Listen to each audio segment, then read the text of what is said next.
దేవుని యందు ప్రియమైన సహోదరి సహోదరులారా, దేవుని ప్రియబిడ్డలారా, మీ అందరికీ దేవుని పవిత్ర నామమున శుభాకాంక్షలు, ప్రభుని దీవెనలు అందిస్తూ ఈ పవిత్ర దైవారాధనకు, వాక్య పరిచర్యకు మిమ్మలను ప్రేమతో ఆహ్వానిస్తూ ఉన్నాను. నేటి ఆదివారం నిజానికి సామాన్య కాలంలో 32వ సామాన్య ఆదివారం అయినప్పటికీ కూడా నవంబర్ 9వ తారీఖు అవడం వలన మన యొక్క విశ్వ స్త్రీ సభలో ఈ రోజున లాటరన్ బృహత్ దేవాలయము, మహాదేవాలయం యొక్క ప్రతిష్టోత్సవ మహోత్సవాన్ని మనము కొనియాడుతూ ఉండగా, ఈ ఆదివారం తప్పనిసరిగా మనందరము తల్లి అయిన శ్రీ సభతో కలిసి the feast of the dedication of the Lateran basilica in Rome పండగను మనం కొనియాడుతూ ఉన్నాం. దేవుని యందు ప్రియమైన సహోదరి సహోదరులారా, ఏం చేద్దాం? ఈ పండగ చేసుకుందామా వద్దా? చెప్పండి, చేసుకుందామా? నాకు అర్థమవుతుంది మీ మనసులో ఉన్నటువంటి ప్రశ్న. మీరేమంటారంటే, ఫాదర్ గారండి, మేము మా ఊరిలో పండగకే మేము రాము, మా ఊర్లో పండగే మేము చేసుకోము, మా ఊరికి పక్కనే ఉన్నటువంటి గ్రామాలు ఉంటాయి, కాతేరు లేదా కొంతమూరో బూరుపూడని లాంటి చిన్న చిన్న గ్రామాలు, ఆ పండగలకే ఫాదర్ గారు 100 సార్లు చెప్పినా, 100 సార్లు మెసేజ్లు పెట్టినా, వాయిస్ మెసేజ్లు పెట్టినా మేము పట్టించుకోం, మేము చూడం. అలాంటిది ఇప్పుడు మీరు ఎక్కడో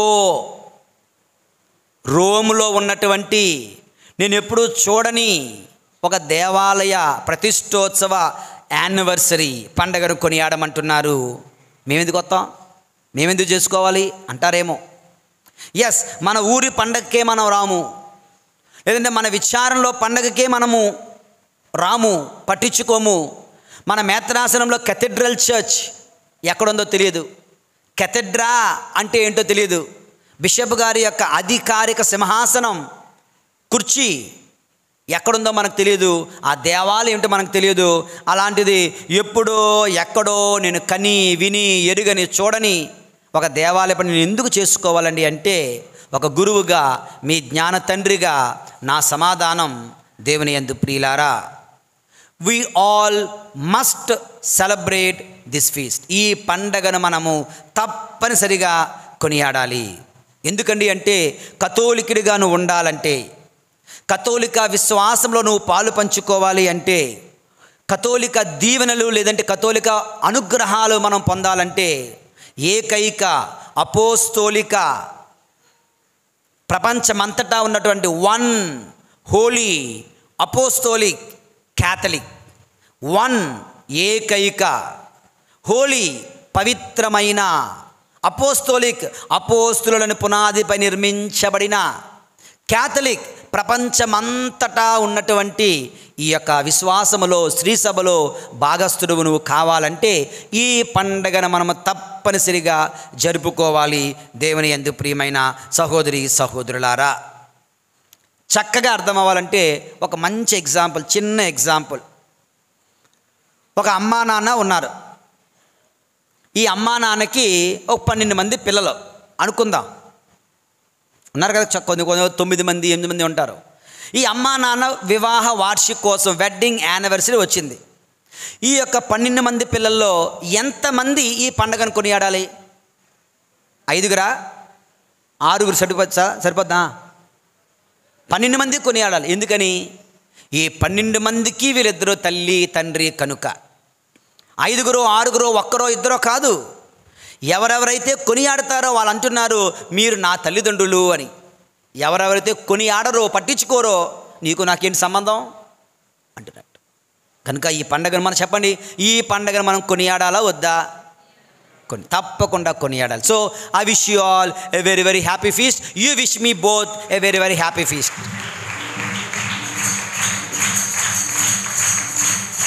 ఓకే, ఇంట్రడక్షన్ అయిపోయింది, చాలా అనుకుంటాను. 2వ అడుగు, దేవుని యందు ప్రియుల, let us go to the history. Father గారు కొనియాడమంటే కొనియాడాలా? చరిత్ర తెలియాలి కదా. చరిత్రను తెలుసుకుందాం దేవుని యందు ప్రియులారా. కరెక్ట్గా యేసు ప్రభు ఈ లోకములో అడుగుపెట్టి ఏం చేశాడు తెలుసా? అంటారు, ప్రభు కాలు పెట్టిన ప్రదేశం అంట భూమి గుండ్రంగా ఉంటుంది కదా.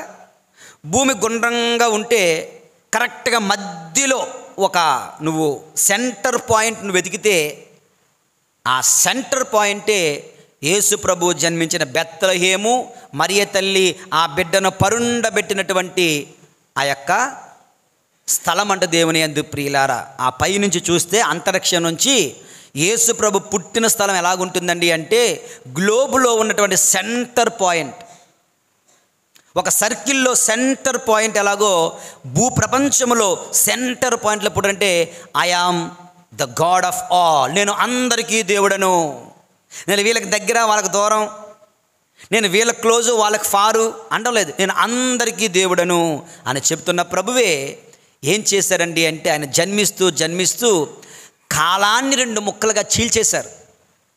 క్రీస్తు పూర్వము, క్రీస్తు శకము. క్రీస్తు పూర్వము బీసీ, బిఫోర్ క్రైస్ట్. ఏడి క్రీస్తు శకము, Anno Domini, the year of the Lord. దాని అర్థం ఏంటి? ఏడి అంటే Anno Domini, year of the Lord. Anno అంటే ఇయర్, యానివర్సరీ, అన్నాను కదా, anniversary, year of the Lord, దేవుని ప్రభుని యొక్క ప్రభుహిత వత్సరము. దేవుని యందు ప్రియులారా, ప్రభు సంవత్సరము, ప్రభుని కాలము, ఇది క్రీస్తు శకము. ఎవరు ఒప్పుకున్నా ఎవరు ఒప్పుకోకపోయినా అందరూ ఈ మధ్యకాలంలో పుస్తకాల్లో ఏడి అంటే క్రీస్తు ప్రభుకి వెళ్ళిపోతుంది, మేము క్రైస్తవులం కాదు కదా, మేమెందుకు ఏడి అనాలి, కనుక వాళ్ళు సిఏ అంటారు. సిఏ కామన్ ఈరా అని వాళ్ళు మార్చడానికి చూస్తున్నారు, కానీ వాళ్ళ వల్ల కాదు దేవుని యందు ప్రియమైన సహోదరి సహోదరులారా. సో కరెక్ట్గా యేసు ప్రభు లెటసే ఆ 000లో పుట్టారు అనుకుందాం. దానికి ముందు ఓకే, పుట్టి ఆయన చరిత్రను 2 ముక్కలుగా లేదా క్రీస్తు పురుషంగా విభజించారు. ఆయన సుమారు 33 సంవత్సరాలు ఈ లోకంలో జీవించారు. సువార్త పంచారు, రోగులను స్వస్థపరిచారు, మృతులను లేవనెత్తారు, దేవుని ప్రేమను చాటి చెప్పారు, తన పరిశుద్ధ రక్తమును మన పాప పరిహారార్థము చిందించారు, మరణించారు, పోన్సి పిలాతు అధికారముకు లోనై పాటుబడి సిలువ మరణము పొంది, సిలువలో కొట్టబడి మరణము పొంది సమాధి చేయబడిను. తర్వాత పాతాళము దిగి 3వ రోజున ఉత్థానం ఆయను. తర్వాత తండ్రి దేవుని కుడి ప్రక్కకు ఆయన ఎక్కి కూర్చుండెను, తండ్రి దేవుని కుడి పక్కన కూర్చుండి ఉండెను. దేవుని యందు ప్రియులారా, 33 సంవత్సరాల తర్వాత ఆయన పరలోకానికి ఎక్కి కూర్చున్నాడు. అక్కడి నుంచి తన శిష్యులకు మీరు భూదిగంతముల వరకు వెళ్ళి సువార్తను ప్రకటన చేయండి. Go in to the whole world, ప్రపంచమంతటా, రాజమండ్రిలోనే కాదు. Catholic church is everywhere in the world, ప్రపంచమంతటా. దేవుని యందు ప్రియులారా, ప్రపంచమంతటా చాటి చెప్పండి అని చెప్పి వెళ్ళారా. సో అక్కడ నుండి అపోస్తులు క్రీస్తు ప్రభుని యందు విశ్వాసాన్ని ప్రకటిస్తూ ఏకైక పవిత్ర అపోస్తోలిక ప్రపంచమంతటా ఉన్నటువంటి కథోలిక శ్రీ సభను నడిపిస్తూ ఉన్నా. ఇది religious background. Okay, religious background. అదే సమయంలో what is a political background? అక్కడ పాలిటిక్స్ ఏం జరుగుతున్నాయి అంటే, మనం అంటామే రవి హస్తమించని రాజ్యమైన బ్రిటిష్ సామ్రాజ్యము. ఎలాగైతే బ్రిటిష్ సామ్రాజ్యము ఒక 400 సంవత్సరాల క్రితం ప్రపంచం మొత్తాన్ని కూడా ఆక్రమించి పరిపాలిస్తూ ఉన్నాదో, అదేవిధంగా దేవుని యందు ప్రియులారా, యేసు ప్రభు పుట్టిన, జీవించిన, మరణించిన రోజుల్లో ఆ తొలినాటి మొదటి శతాబ్దంలో రాజ్యం ఎవరిదండి అంటే రోమియులది. ఎవరిది? Romans were ruling the world. రోమియులు సర్వ ప్రపంచంపై మాదే ఆధిపత్యం అని జీవిస్తున్నటువంటి రోజుల్లో దేవుని యందు ప్రియులారా, యూదులను వాళ్ళే బ్రిటిష్ వాళ్ళు భారతీయులను బానిసలుగా చేసుకున్నట్లుగా రోమియులు యూదులను క్రైస్తవులను పరిపాలిస్తూ ఉండేవారు. వాళ్ళు పాలకులు, వీళ్ళు పాలింపబడే ప్రజలు. రోమియులు అనుకున్నారు ఒకే మతము, ఒకే సామ్రాజ్యము ప్రపంచమంతటా ఉండాలి. రోమా సామ్రాజ్యం ఉండాలి, రోమా అధికారం ఉండాలి, రోమా దేవుళ్ళే ఉండాలి అంటూ రోమా పట్టణంలో ఉన్నటువంటి రోమా సామ్రాజ్యం ఉన్నటువంటి అందరినీ కూడా వాళ్ళకు ఎక్కువగా విగ్రహ దేవుళ్ళు ఉంటారు. విగ్రహాల మీద విగ్రహాలు రోమీయులకు. కనుక అందరూ వారి విగ్రహాలకు పూజలు చేయాలి, ధూపం వెయ్యాలి, నైవేద్యం పెట్టాలి అని రూల్స్ పాస్ చేసేవారు. అందరూ దాన్ని చేసేవారు. కానీ క్రైస్తవులు మాత్రం, అపోస్తుల బృందం మాత్రం, క్రైస్తవులు మాత్రం మేము విగ్రహాలను ఆరాధించాం, మేము సజీవ దేవుడు పంపినంత కుమారుణ్ణి మాత్రమే మేము ప్రేమిస్తాం, ఆరాధిస్తాం, కానీ విగ్రహాలను ఆరాధించము. అంటే వీళ్ళు ఏమనుకున్నారు, వీళ్ళు మా శత్రువులు. శత్రువు అంటే ఏం చేసేయాలి? వేసేయాలి కదా. కనుక ఈ క్రైస్తవులు అన్న వాళ్ళు మా శత్రువులు, వాళ్ళని వేసేయండి అన్నట్టుగా వాళ్ళని చంపేయండి అంటూ రకరకాలుగా వాళ్ళని చంపడం మొదలుపెట్టారు. రకరకాలుగా ఘోరమైన పద్ధతులలో వారిని చంపడం మొదలుపెట్టారు. దేవుని యందు ప్రియమైన సహోదరులారా, ఎలా చంపడం మొదలుపెట్టారు? ఒక చిన్న ఉదాహరణ చూద్దాం. స్క్రీన్ మీద చూడండి. 12 మంది అపోస్తులను ఎలాగ వాళ్ళు చంపారు. పేతురు గారిని తలక్రిందులుగా సిలువ వేసి చంపారు. ఆంద్రే గారిని ఎక్స్ ఆకారంలో ఉన్న సిలువపై వేలాడగొట్టి చంపారు. జాన్ ప్రియ శిష్యుని ఎన్నెన్నో ఇబ్బందులు పెట్టి నూనెలో మరిగించారు, రకరకాలుగా హింసించారు, కానీ ఏది కూడా అతనిని బాధించలేదు. కనుక ఆయన సాధారణ మరణం చనిపోవలసి వచ్చింది. దేవుని యందు ప్రియులారా, జేమ్స్ యాకోబు గారిని సిలువకు ఇలాగ 2 చేతులు కట్టి చంపడం జరిగింది. దాని తర్వాత ఫిలిప్పు గారిని కూడా సిలువ వేసి చంపడం జరిగింది. బర్తలోమేయు గారిని చర్మం ఒలిసి, శరీరం అంతటా చర్మాన్ని ఒలిసి వాళ్ళు బతికి ఉంటుండగానే చర్మాన్ని ఒలిసి చంపడం జరిగింది. తోమాస్ వారిని మా అదృష్టం అందే, అదృష్టమా దురదృష్టం ఏమంటారు మీ ఇష్టం. కనుక అదేంటంటే తోమాస్ వారిని బల్లెముతో పొడిచి చంపారు. ఆ ఏ బల్లెముతో పొడిచారో ఈ మధ్య కాలంలోనే నేను అలాగే వెళ్ళినప్పుడు చూశాను. ఏ బల్లెముతో పొడిచారో ఆ రాయి ఇప్పటికీ కూడా భద్రంగా ఉంది. శాంతోమ్ చర్చిలో చెన్నైలో.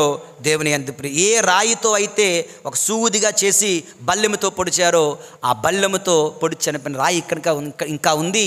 దాంతో చంపడం జరిగింది. మత్తయ్య గారిని ఈ వాజ్ కిల్డ్ బై ఏ హాల్బర్డ్, అంటే డ్యాగర్ లాంటిది అనమాట. ఇలా వంకరగా ఉంటుంది. పక్కలో పొడిస్తే గొంతుకులోంచి వచ్చేస్తుంది అనమాట. సంథింగ్ లేదు, హాల్బర్డ్ లాంటిది. ఇది ఐఎమ్ సారీ అది ఎలాగంటుందంటే ముందుకేమో సోలం, ఇటుపక్కేమో సుత్తి. గమనించారా? థార్ అలా ఉంటుంది అన్నమాట.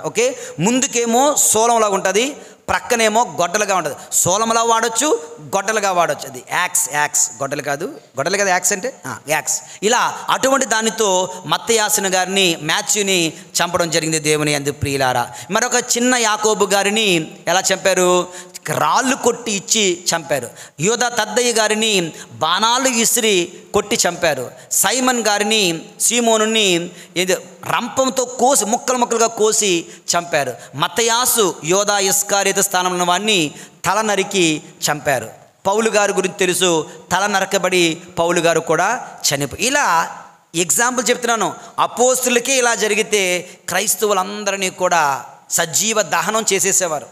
కొలోసియం వైల్డ్ యానిమల్స్ మధ్యన పెట్టి వాళ్ళని క్రూర మృగాలు క్రైస్తవులను పీక్కొని తింటుంటే వీళ్ళు పైనుంచి క్రికెట్ మ్యాచ్ చూస్తున్నట్లుగా చూస్తూ ఆనందించేవారు. దేవుని యందు ప్రియమైన సహోదరులారా, ఇలాంటి రోజులు క్రైస్తవుల దినాలు ఎప్పటి వరకు?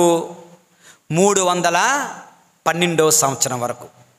ఏమైందండి? 300 సంవత్సరాల స్టోరీ చెప్పాను ఆల్రెడీ. యేషువా వందనం. Praise the lord, praise the lord, praise the lord, praise the lord, praise the lord. నాతో ఉన్నారు కదా. 300 సంవత్సరాలు ఏం జరిగిందో చెప్పాను. తర్వాత దేవుని యందు ప్రియమైన సహోదరులారా, ఏం జరుగుతుందండి అంటే అక్కడ మనం సెప్టెంబర్ 14వ తారీఖు ఒక పండగ కొనియాడం, the exaltation of the holy cross. గుర్తుందా?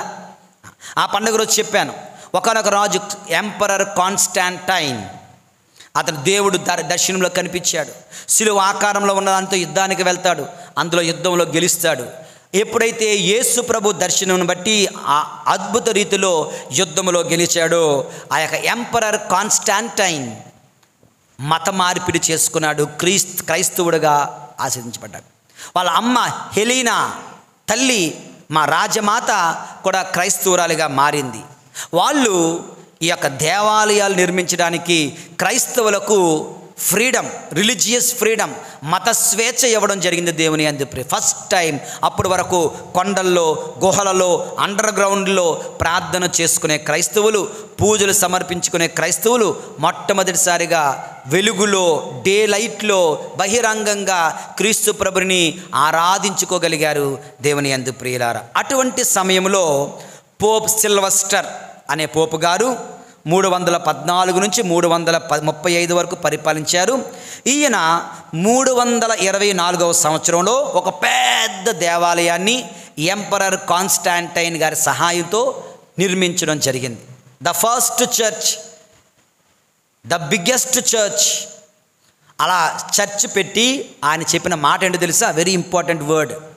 The mother and head of all churches of Rome and the world. Okay, రోమా నగరములో ఉన్న అన్ని దేవాలయాలకు, ప్రపంచంలో ఉన్న అన్ని దేవాలయాలకు తల్లి లాంటిది, శిరస్సు లాంటిది ఈ లేటరన్ దేవాలయము అని చెప్పి, అది కాదులే నిజానికి అదే నా ఫాదర్ మీకే తెలుస్తుంది. ఓకే, లేటరన్ దేవాలయం అంటే అది వాళ్ళు కట్టడం జరిగిందంట దేవుని యందు ప్రియమైనటువంటి సహోదరి సహోదరులారా. అర్థమైందా? సో ఇది 300 ఎంతవరకు వచ్చి 324వ సంవత్సరం వరకు వచ్చేసాం. యేషువా వందనం. Praise the lord, praise the lord, praise the lord, praise the Lord. ఏమన్నారు?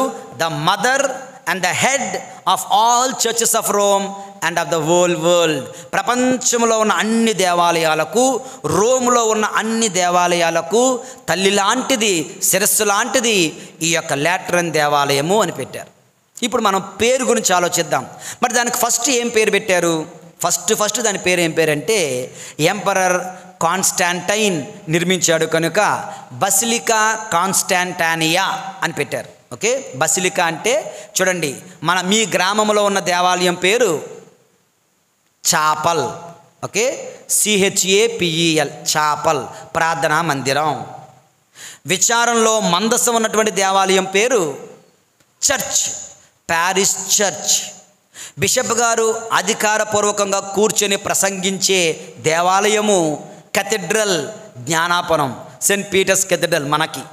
నెక్స్ట్ ఏంటండి అంటే తర్వాత ష్రైన్ ఉంటుంది. ష్రైన్ అంటే వేలాంగిరి మాత ష్రైన్.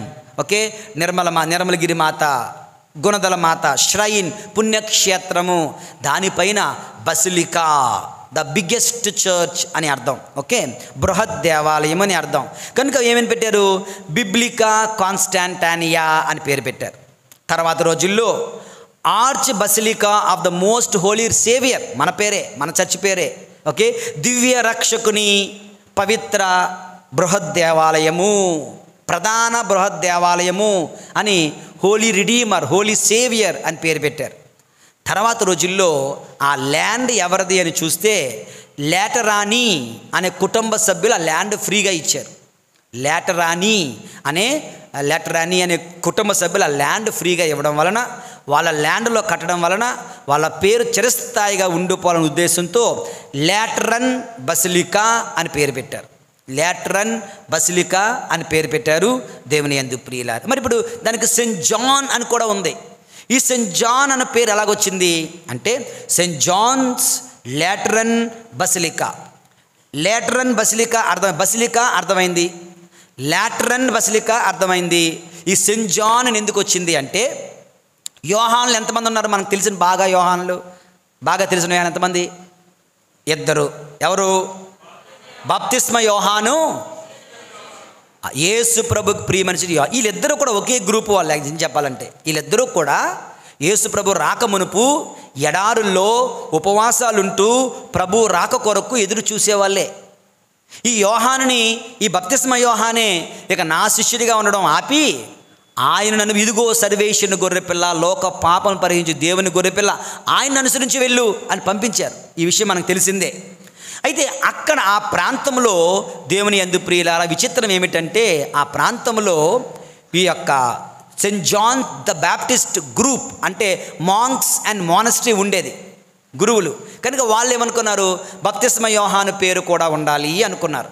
అలా సుమారు 100-150 సంవత్సరాలు గడిచిపోయింది. Saint John the Baptist Lateran basilica, so far so good. తర్వాత రోజుల్లో Saint John the Evangelist Lateran బసిలికాగా మారింది. ఎలాగ మారింది అంటే ఒక అద్భుతం ద్వారా. ఏంటి అద్భుతం అంటే, దేవుని యందు ప్రియులారా, 461 468 వరకు వింటున్నారు అందరూ. హిస్టరీ కొంచెం బోరింగే, కానీ తెలుసుకోవాలి. మళ్ళీ అవకాశం ఉండదు. నాకు తెలిసి మీ జీవితంలో ఫస్ట్ టైం ఇది వింటున్నారు కనుక జాగ్రత్తగా ఆలకించండి. మరలా వింటారనే గ్యారంటీ లేదు. అంటే ఇది ఆదివారం రాదుగా ఈ పండగ, మీరు ఆదివారం కాదు, మీరు కనిపించరుగా గుళ్ళో, అందుకని. Okay, praise the lord, praise the lord, praise the lord, praise the lord, praise the lord. 461 నుంచి 468 సంవత్సరాలు ఒక పోపు గారు ఉన్నారు. ఆయన పేరు పోప్ హిల్లరీ. ఏం పేరు? ఆ రోజుల్లో భయంకరమైనటువంటి ఒక స్కిజం, అంటే ఒక చీలిక, క్రీస్తు సంఘములో ఒక చీలిక ఏర్పడింది. ఉంటారు కదా, ఒక్కొక్కడు తలమాసినోడు ఎలా అంటారు కదా, అదే నోటికి ఒక జిహ్వకు రుచి, పుర్రికి ఒక ఆలోచన అన్నట్లుగా ఈ బుర్రలో సాతానుడు కొన్ని బుర్రల్లో పిచ్చి ఆలోచనలు పెడతాడు. అందులో ఒకరు లెగిసి ఏమన్నాడంటే, యేసు ప్రభునిలో దైవత్వము మానవత్వము ఉన్నది అన్నది నేను నమ్మను, అది అబద్ధం. కనుక యేసు ప్రభు దేవుడు మాత్రమే. అంటే యేసు ప్రభు తిన్నట్టు కనిపించాడు కానీ తినలేదు, దెబ్బలు తిన్నట్టు చూపించాడు కానీ దెబ్బలు తినలేదు, సిలువలో ఎక్కినట్టు మనకు కనిపించాడు కానీ సిలువలో మరణం పొందలేదు. ఇలాంటి పిచ్చి ఆలోచనలతో ఒక కొత్త మతాన్ని ప్రారంభిస్తున్న సమయంలో ఈ పోప్ హిలరీ వీళ్ళందరూ కూడా వెళ్ళి ఆ యొక్క మీటింగ్లో గట్టిగా మాట్లాడి క్యాథలిక్ చర్చ్ పొజిషన్, ఆయనలో దైవత్వము మానవత్వము నిండుగా ఉన్నది అని గట్టిగా ప్రసంగించడము, తల్లి అయిన శ్రీ సభను కాపాడడము, ఎదుర్కొనడము, ఈ యొక్క పిచ్చి ఆలోచనలు ఎదుర్కొనడము జరిగింది. అలా జరగడంతో వాళ్ళందరూ కూడా హిల్లరీ అనే పోపు గారిని చంపేద్దామని చూశారు. ఈయన లోపలికి వెళ్ళి దాక్కుని అక్కడ ఏడుస్తూ ప్రార్థన చేస్తున్నాడు. ఏమని? దేవుడిని, దేవా నేను చనిపోవాలా వీళ్ళ చేతిలో, నన్ను కాపాడతావా, నీ ఇష్టం అని ప్రార్థన చేస్తే ఆ ప్రార్థనా గదిలో ఆయనకు యేసు ప్రభువుకు ప్రియమైన శిష్యుడు, యోహాను శుభవార్తను రాసినటువంటి దర్శనకర్త, దర్శన గ్రంథం రాసినటువంటి రచయిత, భక్తి యోహాను గారు, యేసు ప్రభుకు ప్రియమైన శిష్యుడైనటువంటి యోహాన్, జాన్ ది అపోజల్ ఇవాంజలిస్ట్ దర్శనమిచ్చి దేవుడు నిన్ను ఆశీర్వదిస్తున్నాడు, దేవుడు నిన్ను కాపాడుతున్నాడు అంటూ అక్కడ కొత్తగా ఒక సొరంగ మార్గం ఉంటే అది ఎవ్వరికీ తెలియదు. యోహాను అనే ఆ పునీతుడు ఆయనకి ఈ మార్గం గుండా వెళ్తే నువ్వు క్షేమంగా వెళ్తావు, నీకు ప్రాణభయం ఉండదు అని చెప్పారంట. ఆయన అక్కడి నుంచి పారిపోయి వచ్చి నా ప్రాణాలను కాపాడింది యోహాను గారు కనుక Saint John the Evangelist Lateran Basilica అని ఆయన 461 నుంచి 68 మధ్యలో ఈ పేరు పెట్టడంతో ఈ విధంగా సెయింట్ జాన్స్ లాటరన్ బసిలికా అన్న పేరు ఆ దేవాలయానికి వచ్చింది. దేవుని యందు ప్రియమైనటువంటి సహోదరి సహోదరులారా, ఈ దేవాలయం గొప్పతనం ఏంటంటే this is the cathedra of the Holi Father, పవిత్రమైనటువంటి లేదంటే పరిశుద్ధ పాపు గారి యొక్క దేవాలయంగా, పరిశుద్ధ పాపు గారి సింహాసనమునే దేవాలయంగా, అక్కడి నుంచి ఆయన ప్రపంచంలో ఉన్న అన్ని దేవాలయాలను కూడా పరిపాలిస్తారన్నట్లుగా ఆయన ఉంటుండగా ఈ పండుగను మనం కొనియాడడం ద్వారా మనందరము పాపు గారికి విధేయించిన వాళ్ళం అవుతున్నాం, శ్రీ సభకు విధేయించిన వాళ్ళం అవుతున్నాం. ఏకైక అపోస్తోలిక కథోలిక పవిత్ర శ్రీ సభలో భాగస్థలం అవుతున్నాం. Oneness of faith, unity with the Holi father ఈ పండుగ ద్వారా మనం సాధిస్తూ ఉన్నాం. దేవుని యందు ప్రియమైన సహోదరి సహోదరులు, కనుక ఈ పండుగను కొనియాడాలి. This is the history of this feast. అయిపోయింది ప్రసంగం, ఇక్కడ అయిపోతే ఎంత బాగున్నాం. యేషువా వందనం, praise the lord, praise the lord, praise the Lord. మనకు తెలుసు హిస్టరీతో ఎప్పుడు ప్రసంగం ఆగదు. ప్రసంగం ఆగంటే ప్రాక్టికల్ లైఫ్ వరకు వెళ్తుంది. సో హిస్టరీ అయిపోయింది. రెండవ భాగం దేవుని యందు ప్రియులారా, యేషువా వందనం, praise the lord, praise the lord, praise the lord. History అయిన తర్వాత మనం కొంచెం మిస్టరీ, ఒక పవిత్ర రహస్యాలను ధ్యానం చేద్దాం. History is over, now let us get in to the mystery of this feast. ఈ పండుగ యొక్క పవిత్ర పరమ రహస్యం ఏమిటో చూసినట్లయితే దేవుని యందు ప్రియులారా, స్క్రీన్ మీద మీరు ఒక ఫోటో చూడొచ్చు. పునీత రోమ్ నగరంలో సెయింట్ పీటర్స్ స్క్వేర్ బసిలికాలో ఒక పెద్ద స్టాచ్యూ ఉంది. మన అమ్మగారుల యొక్క పాలక పునీతుడు పునీత అస్సిసిపుర ఫ్రాన్సిస్ వారు ఉన్నారు. ఫోటో చూస్తున్నారు కదా. ఆయన 2 చేతులు ఇలా బయటికి చాచి ఓకే ఆయన ఉన్నట్లుగా ఆ యొక్క స్టాచ్యూ ఆ యొక్క స్వరూపం ఉంటుంది. దేవుని యందు ప్రియులారా, ఎందుకు అక్కడ పెట్టారండి అంటే అదే ప్లేసులో ఆయన నిలుచొని పరిశుద్ధ పాపు గారిని అడిగారంట ఒకనొక సమయంలో. ఏమని? అయ్యా పాపు గారండి, నేను ఒక కొత్త ఫ్రాన్సిస్కన్ గురువుల సభ పెట్టుకున్నాక మీ యొక్క ఆమోదం, మీ యొక్క అనుమతి కావాలి అని అడిగాడంట. సో ఏ స్థానంలో నిలుచొని పాపు గారిని పర్మిషన్ అడిగాడో ఆ స్థానంలోనే ఆ యొక్క స్టాచ్యూని పెట్టడం జరిగింది. దేవుని యందు ప్రియులారా, కానీ దీనికి పరమరహస్యం ఏమిటండి అంటే ఆ 2 చేతుల మధ్య ఏముంది? లాటరన్ బసిలికా ఉంటుంది. అంటే ఈ కొత్త దేవాలయము ఆయన చేతుల్లో ఉంది అనిపిస్తుందా? ఆయన చేతుల్లో ఉంది. అది పక్కన పెడితే కొన్ని సంవత్సరాల క్రితం ఈ యొక్క ఫ్రాన్సిస్ వారు ప్రార్థన చేసుకుంటుంటే దేవుడు అతనితో మాట్లాడాడు. ఏమని మాట్లాడాడు? Francis, rebuild my church. చెప్పండి చూద్దాం, మళ్ళీ చెప్పండి. ఫ్రాన్సిస్, నా సంఘమును నిర్మించుము అన్నారు. చర్చ్ అంటే దేవాలయము, చర్చ్ అంటే సంఘము కూడా. 2 అర్థాలు ఉన్నాయి. మనవాడు ఏమనుకున్నాడు? చర్చ్ అంటే సంఘము అనుకోలే, ఏమనుకున్నాడు? దేవాలయం అనుకున్నాడు. కనుక వెంటనే ఆ పాడుబడినటువంటి దేవాలయాన్ని నిర్మించాడు, కష్టపడ్డాడు, శ్రమ చేశాడు, సిమెంట్ చేశాడు, మోటార్ వేశాడు, పిటికలు పెట్టాడు, పెయింట్లు వేశాడు. అమ్మయ్య అయిపోయింది, ప్రభు నన్ను అడిగింది చేసేసాను అనుకొని మళ్ళీ ప్రార్థన చేసుకుంటున్నాడు. అంటే ప్రభు మళ్ళీ దర్శనం ఇచ్చి, ఫ్రాన్సిస్ బిల్డ్ మై చర్చ్. ఇది ఎక్కడ గొడవ? మరి ఇప్పుడు ఒక చేసింది ఏంటి? మళ్ళీ చర్చ్ కట్టాలి, ఇంకో చర్చ్ కట్టాలా? Francis understand well, build my church. అప్పుడు అర్థమైంది, చర్చ్ అంటే ఇటుకలతో సిమెంట్తో కట్టేది కాదు. చర్చ్ అంటే సంఘము. ఏ సంఘము? లాటరన్ సంఘము. లాటరన్ అంటే the mother of all churches, the head of all church. అంటే ప్రపంచవ్యాప్తముగా ఉన్న తల్లి అయిన శ్రీ సభను పునర్నిర్మింపుము అని ప్రభు ఫ్రాన్సిస్ వారికి చెప్పినట్లుగా ఆయన అర్థం చేసుకున్నాడు. దేవుని యందు ప్రియమైన సహోదరి సహోదరులారా, ఆ విధంగా గొప్పగా తన యొక్క సేవల ద్వారా, తన గురువుల ద్వారా, అంతోని వారి అంతోని వారు కూడా అతని గురువే కదా, తన గురువుల ద్వారా తల్లి అయిన శ్రీ సభను నిర్మించుకుంటూ వచ్చారు. దేవుని యందు ప్రియ, today the same Lord is telling us all, Francis build my church. ప్రభు అంటే Manoj build my church. Say your name and the Lord is telling, build my church. నా సహోదరుడా, నా సంఘమును నిర్మించండి. నా సహోదరి, నా సంఘమును నిర్మించి, నా సంఘాన్ని పడగొట్టకండి, నా సంఘమును నాశనం చేయకండి, నా సంఘమును నిర్మించండి అని ప్రభువుడు. ఇది ఈ పరమ రహస్యము, ద మిస్టరీ. ఆ 2 చేతుల మధ్యన ఆ లాటరన్ చర్చ్ ఉండడం ఏంటి? లాటరన్ చర్చ్ అంటే ప్రపంచవ్యాప్తంగా ఉన్న చర్చిలందరికీ తల్లి అవడం ఏంటి?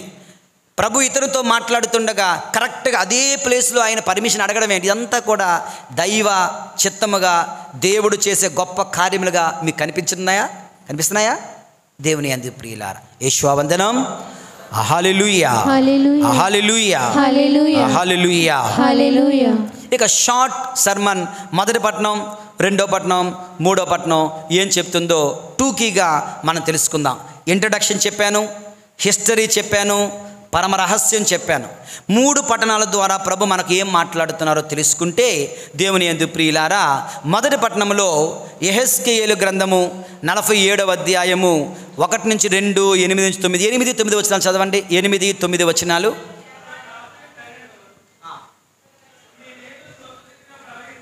ఈ నీళ్లు ప్రవహించిన స్థలము నుండి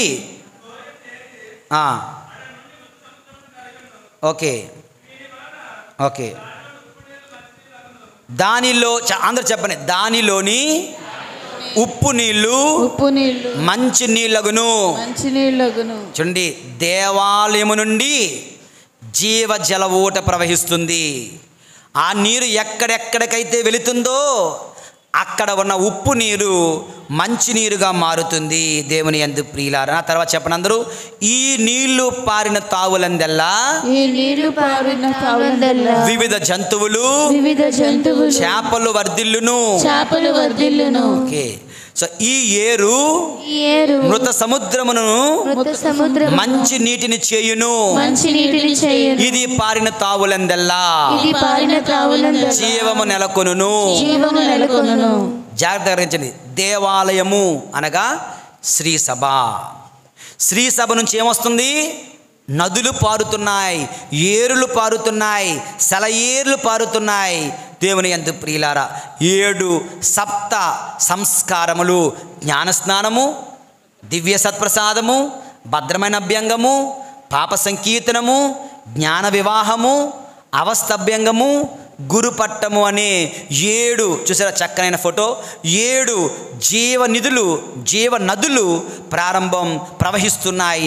దేవుని యందు ప్రియులారా, వాక్యం చెబుతుంది ఎక్కడెక్కడికి వెళ్తే మృత సముద్రము, ఈ లోకము పాపము అనే మృత సముద్రము. ఈ లోకమంతా, ఈ ప్రపంచమంతటా పాపమనే మృత సముద్రమే. ఈ పాపము అనే మృత సముద్రమును జీవవంతులు చేయాలి అంటే, జీవింప చేయాలంటే ఈ సప్త సంస్కారములు కావాలి. దేవాలయము కావాలి, శ్రీసభ కావాలి, ద క్యాథలిక్ చర్చ్ కావాలి. దేవుని యందు ప్రియులారా, 7 సంస్కారముల ద్వారా మన హృదయములను తన కృపతో నింపుతున్నాడు దేవుడు. మన కుటుంబములను నూతనీకరిస్తున్నాడు ప్రభు. మనలను బలపరుస్తున్నాడు ఆ ప్రభు. మన ఆత్మలను పోషిస్తున్నాడు ఆ ప్రభు. మనకు కావలసిన అనుదిన దైవ శక్తి, దైవ సహాయం మనకు ప్రభు ఇస్తున్నారు. ఈ సప్త సంస్కారముల ద్వారా, ఈ దేవాలయము ద్వారా, ఈ సంఘము ద్వారా. దేవుని యందు ప్రియమైన సహోదరి సహోదరులారా, కనుక ఈ శ్రీ సభలో మనం ఒక్కరిగా ఉండాలి. ఇది మొదటి పట్టణం చెబుతుంది. ఇక రెండవ పట్టణం, పౌలు గారు కొరింథీయులకు రాసిన లేఖ 3వ అధ్యాయం 16వ వచనంలో ప్రభు అంటున్నారు, ఫాదర్ గారు ఇంట్రడక్షన్లో చెప్పారు, you are the temples of the holy spirit. మీరు ఎవరండి? మీరు పవిత్ర ఆత్మకు ఆలయములు. చెప్పండి అందరూ, మీరు అనకండి, నేను అనండి. నేను పవిత్ర ఆత్మకు ఆలయము, నా దేహము, నా ఆత్మ పవిత్రాత్మకు ఆలయము. ఈ లేట్రన్ బసిలికా చాలా పెద్దదే కావచ్చు గాక, ఈ లేట్రన్ బసిలికా గొప్పదే కావచ్చు గాక, కానీ అసలు సిస్సులైనటువంటి దేవునికి ఇష్టమైనటువంటి ఆలయం ఏంటో తెలుసా? అది నీ శరీరం. It's your body and it's your soul. నీ శరీరం అనే దేవాలయం ప్రభు ఇష్టపడుతున్నాడు. నీ ఆత్మ అనే దేవాలయం ప్రభు ఇష్టపడుతున్నాడు. దేవాలయం ఎలా ఉండాలి? పవిత్రంగా ఉండాలి. నీ శరీరం ఎలాగుండాలి? గట్టిగా. నీ ఆత్మ ఎలాగుండాలి? దేవాలయము వినయముతో నిండి ఉండాలి. నీ శరీరము వినయముతో. ఎగిరెగిరి పడకండి, గర్వపడకండి, మూర్ఖులుగా ఉండకండి, తలబిరిస్తనంతో ఉండకండి, తిరుగుబాటుదారులుగా ఉండకండి, హృదయాన్ని కఠినపరుచుకోకండి. వినయముతో మీ దేహములను, వినయముతో మీ ఆత్మలను నింపుకొనండి. దేవాలయములో ప్రేమ దొరుకుతుంది కదా. ఈ శరీరము, ఈ ఆత్మ ప్రేమతో నిండి ఉండాలి. మన శరీర ఆత్మలు అనే దేవాలయాన్ని దేవునికి పవిత్రంగా అర్పిస్తున్నామా? దేవుని యందు ప్రియులారా, ఒక్కసారి సువిశేష పట్టణానికి వెళ్దాం. సువిశేష పట్టణంలో ఏం జరుగుతుంది? యేసు ప్రభు ఏం చేస్తున్నారు? కొరడా పేనుతున్నాడు. కొరడా పేని దేవాలయాన్ని శుభ్రపరుస్తున్నాడు. నా తండ్రి ఆలయము దొంగల గుహగా మారుస్తున్నారా? నా తండ్రి ఆలయము ప్రార్థనాలయం అని పిలువబడును, మీరు దాన్ని దొంగల గుహగా మార్చవద్దు అంటున్నారు. దేవుని యందు ప్రియులారా, దేవుని యందు ప్రియులారా, దేవునితో నీకున్న బంధం పవిత్రమైన బంధమేనా, లేదా అవసరాల కొరకు మాత్రమే అడ్డదారులు తొక్కే బంధమా? అలాగైతే యేసు ప్రభు కొరడా డ్రైవ్ అంటారు. దీని ఏమంటే క్లెన్సింగ్ డ్రైవ్ కావాలి. Cleansing drive. ఓకే, యేసు ప్రభు కొరడా పట్టుకొని రావలసిందే. పరులతో నాకున్న బంధం, స్నేహ బంధం ఎలాగుంటుంది? కోపం, ఆవేశం, అసూయ, ఉద్రేకంతో నిండిపోతున్నావా? అయితే క్లెన్సింగ్ డ్రైవ్ కావాలేమో. శ్రీ సభ, తల్లి సభతో ఉన్న బంధం, నేను అది నమ్మను, అది విశ్వసించను, ఉత్తరించి ఆత్మలు ఉన్నాయా, ఎక్కడున్నాయి, దివి సప్సద నమ్మను, గురుత్వాన్ని నమ్మను, ఇలాగా తల్లి అయిన శ్రీ సభ బోధించే బోధనలు, వేద బోధనలు, విశ్వాస సత్యాలు విశ్వసిస్తున్నావా? లేదంటే యేసు ప్రభు కొరడా కావాలా? ప్రభు అంటున్నారు, Jesus wants your soul his father's house అంటున్నారు. నా ఆలయము, నా తండ్రి ఆలయము ప్రార్థనాలయము. నాకు ఇష్టమైన ఆలయం నీ శరీరం అయితే, నాకు ఇష్టమైన ఆలయం నీ ఆత్మ అయితే, నీ ఆత్మలో, నీ శరీరములో ప్రార్థనాలయముగా, ప్రార్థనతో, పవిత్రతతో, శాంతితో నిండి ఉండండి. ప్రార్థన నీ జీవితంలో ఉంటే దేవుని ఆలయముగా మారుతావు. పవిత్రత నీ జీవితంలో ఉంటే దేవుని ఆలయముగా మారుతావు. శాంతి సమాధానాలు నీ జీవితంలో ఉంటే దేవుని ఆలయముగా మారుతాం. దేవుని యందు ప్రియులారా, మొదటి పట్టణం, రెండో పట్టణం, మూడో పట్టణం. మొదటి పట్టణం చెప్తుంది, ఇదిగో ఈ నీరు ఎక్కడెక్కడికైతే వెళ్తుందో, దేవాలయం నుంచి బయలుదేరుతుందో అక్కడ జీవం ఇస్తుంది. మృత సముద్రంలో కలిస్తే ఉప్పు నీరు మంచినీరు అయిపోతాయి. పాపము పుణ్యముగా, పవిత్రతగా మారగలదు. కనుక we need that living water that is coming from the sacraments. దేవుని యందు ప్రియులారా, రెండో పట్టణంలో పౌలు గారు, మీ శరీరములు దేవుని ఆలయాలు, ఈ శరీరమును పవిత్రంగా నేను దేవునికి అర్పించుకుంటాను. మూడవది, అపవిత్రత ఉంటే ప్రభు కొరడా పట్టుకొని వస్తానంటున్నాడు. కనుక అపవిత్రతను పారద్రోలుదాం. దేవుని యందు ప్రియులారా, యేషువా వందనం, యేషువా స్తోత్రం, praise the lord, praise the Lord, hallelujah, hallelujah, hallelujah. ఇక ఆఖరిగా సమ్ ప్రాక్టికల్ వేస్ ఈ పండుగను ఎలా కొనియాడాలి. నెంబర్ 1, 4 మాటలు. Number 1, visit and honour your parish church. మీ విచారణ దేవాలయానికి తరచుగా వెళ్ళండి. పోయిన ఆదివారం చర్చికి వచ్చారా మీరందరూ? పోయిన ఆదివారం నుంచి ఈ ఆదివారం లోపు, సోమవారం శనివారం వరకు ఎవరైనా గుడికి వచ్చారా? మంగళవారం శుక్రవారం మానేసి కాకుండా, to pray alone. So visit and honour your parish church. It is your spiritual home. ఇది మీ ఆధ్యాత్మిక గృహము. ఈ విచారణ దేవాలయం ఆత్మీయమైన గృహము. ఇది దేవుని ఆలయం. దేవుని యందు ప్రియులారా, రెండవది, కీప్ యువర్ హార్ట్స్ క్లీన్. మీ ఆత్మలను శుభ్రంగా ఉంచుకోండి. యేసు ప్రభు వచ్చి అక్కడ వసిస్తారు, అక్కడ ఉండాలనుకుంటున్నారు. దేవుని యందు ప్రియులారా. అండ్ మూడవది, B a builder of unity. ఐక్యత కొరకు ప్రయాసపడండి. ఒక ఐక్యత. విచారణ గురువు ఒక ప్రోగ్రాం పెట్టారు. ఓకే, విచారణ గురువు అనౌన్స్మెంట్స్ చేస్తుంటే నాకెందుకు నెమ్మదిగా నడిచి వెళ్ళిపోతున్నా ఉన్నారు కొంతమంది. ఇక్కడైతే తక్కువ మంది, ఇతర విచారణలకు ఎక్కువ మంది. Very bad. విచారణలో ఏం జరుగుతుందో నీకు అనవసరం. అయితే నీ ఇంటిలో ఏం జరిగినా మాకు అనవసరం. అటువంటి ఇంటిలో ఎవరైనా చచ్చిపోయినా ఎవరు వెళ్ళకూడదు. వాళ్ళకి ఏ కష్టం వచ్చినా సుఖం వచ్చినా సంబంధం లేదు. ఎందుకంటే వాళ్ళే తెంచుకుంటున్నారు కదా. విచారణలో ప్రోగ్రాం జరుగుతున్నాయి. నేను గ్రూప్లో పెట్టాను. పెడితే ఎవరో ఫాదర్ గారండి నన్ను ఇంక్లూడ్ చేయొచ్చు కదా అని అడిగారు. ఎంత సంతోషం. That is the way building the church. B a builder of unity. వాళ్ళే చేస్తున్నారు, మమ్మల్ని పిలవలేదు. నువ్వు వస్తే పిలుస్తావు, ఎందుకు పిలవం? ఎందుకు వద్దంటాం? వస్తారో తెలియకే కదా.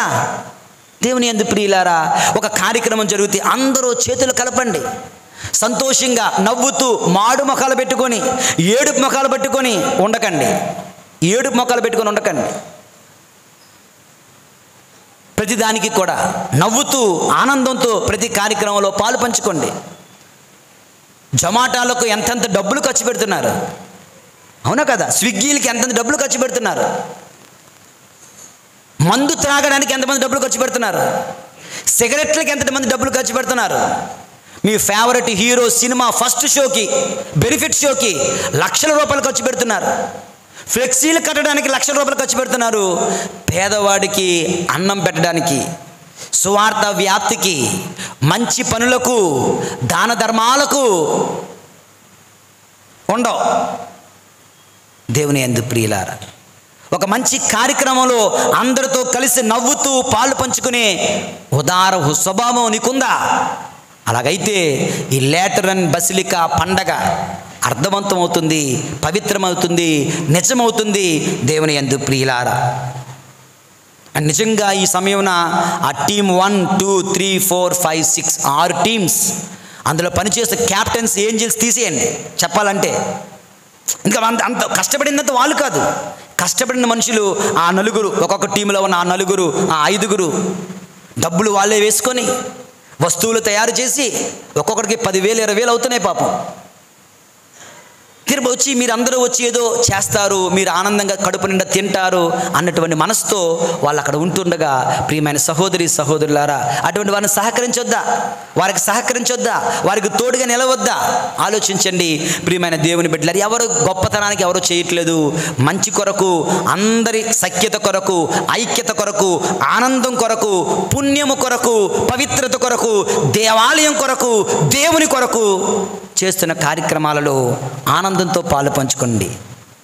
మీరందరూ పాలు పంచుకుంటున్నారు, కానీ కొంచెం చెప్తే మంచిదేగా. 99 మార్కులు వచ్చింది, ఇంకా చెప్తే 100 మార్కులు వస్తాయని ఇంకేం కాదు, మీరు చేయట్లేదని కాదు. దేవుని యందు ప్రియులారా, చివరగా let grace flow from you. నీ నుంచి ఒకసారి ఫోటో పెట్టమ్మా. దేవాలయం నుంచి ఏమొస్తున్నాయి? జీవనిధులు వస్తున్నాయి కదా. నీవే దేవాలయం కదా. నీ నుంచి ప్రవహించే జీవనిధులు ఏం కావాలి? ప్రేమ, మంచితనం, దయార్థ హృదయం, క్షమాపణ, సేవ, ఇటువంటివి నీ హృదయం నుండి కూడా పారనివ్వండి, ప్రవహింపజీవనివ్వండి. దేవుని యందు ప్రియులారా, 4 విధాలుగా విచారణ, దేవాలయాన్ని ప్రేమించండి. బెంచీలు అరేంజ్ చేస్తున్నారు, గుడి తుడిచేవాళ్ళు, పూజ అరేంజ్ చేసేవాళ్ళు, వీళ్ళందరినీ కూడా నేను మెచ్చుకుంటున్నాను, అభినందిస్తున్నాను, దీవిస్తూ ఉన్నాను. వాళ్ళు కానీ మీ హృదయాలను పవిత్రంగా ఉంచుకోవడం, దేవాలయాన్ని పవిత్రంగా ఉంచుకోవడం, దేవాలయ ప్రాంగణాన్ని పవిత్రంగా ఉంచుకోవడం, ఆ దేవాలయం ముందు వచ్చి రొచ్చు కంపులు, మూత్రమా దాని ఏమంటారు, మలమూత్రాలతో పాడు చేస్తుంటే నాకేం సంబంధం లేదు, నాకేం వినిపించడం లేదు, నాకు కనిపించడం లేదు అనుకొని వెళ్ళిపోతుంటే దేవుడు మనల్ని శిక్షిస్తాడు. ఈ దేవుని సన్నిధిలో ఈ అపవిత్రత ఏంటి? ఈ అపవిత్రత పోవడానికి నేనేం చేయగలను అని ఆలోచించాలి. దేవుని యందు ప్రియులారా, విచారణలో జరిగే కార్యక్రమాలలో అందరూ కూడా సంతోషంతో, ఆనందంతో పాలు పంచుకొని ప్రతి కార్యక్రమం జయప్రదం చేస్తే విచారణ గురువులకు ధైర్యం, నమ్మకం, ప్రేమ పుట్టి ఇంకా కష్టపడాలనిపిస్తుంది. మాకెందుకులే, మేము రాములే అంటే, మీకు లేని మాకెందుకమ్మా అని మేము మూలన కూర్చుంటాం. మేము మూలన కూర్చొని మిమ్మల్ని ఎవరు అడిగినోడు లేడు. మీరు స్వీకరించకపోతే మేము ఎలా చేయగలం? ఆలోచించండి. అది ఆ ప్రవాహం దేవాలయం నుండి జీవనిధులు ప్రవహిస్తున్నట్లుగా మన హృదయం నుండి కూడా మంచితనము, ప్రేమ, దయ, కనికరము, సహాయము, క్షమాపణ మున్నగు నదులు ప్రవహించే విధంగా జీవిద్దాం. పరిశుద్ధుడైన దేవుడు మనలను దీవింతురుగాక. పితా, పుత్ర, పరిశుద్ధాత్మ నామమున. అలా కూర్చొని ఉండండి. యేసు వందనం.